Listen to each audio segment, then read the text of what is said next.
It's been pretty crazy. Obviously well documented. The first week was pretty fun. There were a lot of beers had and a lot of laughs and lifelong memories made. And then things shifted fairly quickly going into free agency and now looking at the calendar, started training about a week and a half ago, and it's time to go. So all the partying was done. We enjoyed it. We deserved it. We made the most of it, and now it's back to business as usual. Hey, Ryan, I want to jump into obviously the journey of this team. It was something special, but I was following you pretty closely because you're one of my favorites. I made it very obvious on the network here. Thank you. And, I kind of saw, like, I was in a similar position back in 2003 where you're kind of in and out of the lineup in some regards. And how do you stay focused? I want to know what was going through your mind because you're a guy that, like, you get in there, you provide energy. You don't want to just blow up and take a bad penalty or go do something. Like, how hard was it to manage your emotions during that time?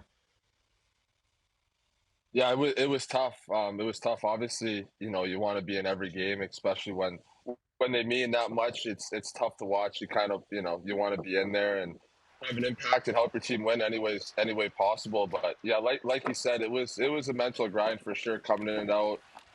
Again, like you said, when you're in, you want to bring the energy and bring the physicality, but at the same point, you can't put your team at a disadvantage and take an untimely penalty. And put your team behind the eight ball, so to speak. So for me, it was just about Paul would always tell me just be yourself, and that was kind of it helped me kind of ease into it and understand that I don't need to do anything crazy.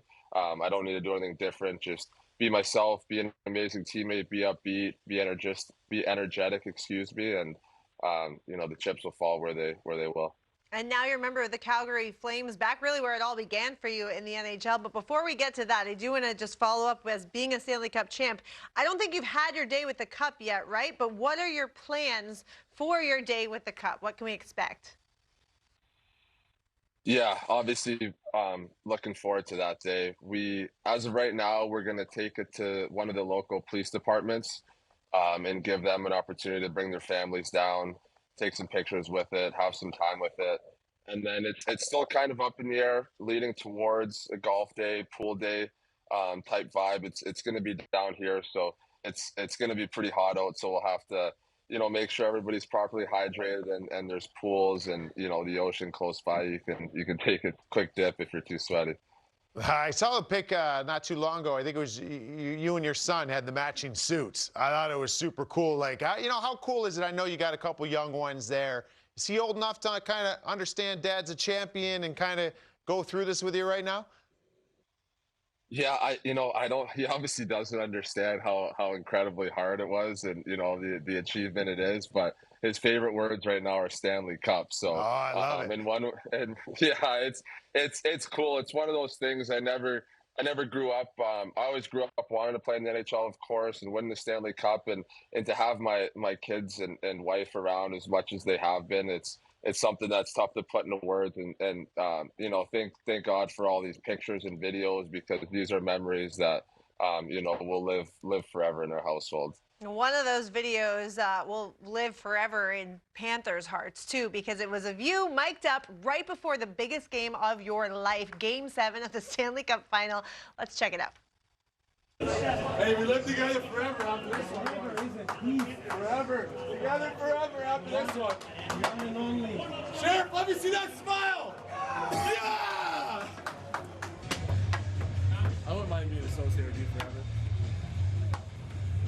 This is incredible to me because for anyone who was living under a rock and forgets the scenario here, you guys had just lost 3 straight games and were on the brink of doing something that really had only been done once ever before in NHL history, and that's get reverse swept, right? So the pressure was at an all-time high, and here you are saying, let me see that smile, let's go. Like, how did you draw that kind of positivity out of yourself and try to get your teammates all to do the same? Yeah, we were ready for the moment for sure. That we were ready for it. We were prepared.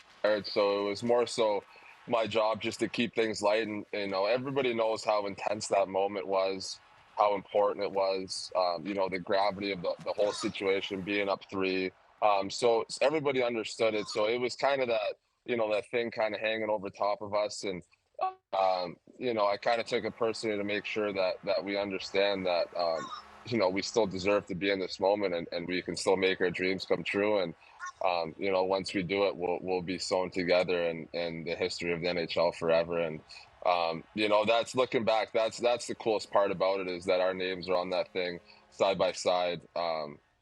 Forever now. So that like I said, that to me is so far the thing that means the most to me. Yeah. Just got goosebumps. No, I did get goosebumps listening to you go through that. I've seen that video a number of times now. But, you talk about being connected forever and what that means. And that's something, man. And but I'll tell you this much. And it's only, you got a taste now. That's all you want, right? So now you sit here and you see the business side of it. You sign with Calgary. And now you're starting the next chapter of chasing again. And so how excited you get up to Calgary there and be a part of that franchise? And it was a great opportunity for you to kind of get appreciated in the marketplace as a free agent. Yeah, my family and we're so excited to get out to Calgary and get to work with this group of guys. This front office, coaching staff, teammates. Where it's going to be great. So it's that part in summer now where gears have shifted, and it's work mode, and starting to really get excited to get in town and just start the season, and see where we go. I remember when I first came to Florida 4 years ago. It's not like we were pushing to be in the finals and win a Stanley Cup. So I'm excited to get there, get to work, do what I have to show this team, and my teammates, that I'm going to do anything they need me to do to help this team win. I want to ask you a quick question there, because there's a big piece to that team in Calgary that you know pretty well, in Jonathan Huberdeau, and trying to find his game and how big of a player he can be for a franchise. Just, he's been trying to find it up there, and that team's been trying to find it. Tell me what you know about Jonathan Huberdeau as a player and how you think he'll get through this. Yeah, I'm excited to get back with Johnny for sure. He's, there's no doubt he's one of the best players in the league. His skill is world class. He's an amazing teammate. I'm tremendously that I'm probably most excited to get out there and cheer him on again, and just have ringside seats of seeing what he's capable of, all the plays he's able to make.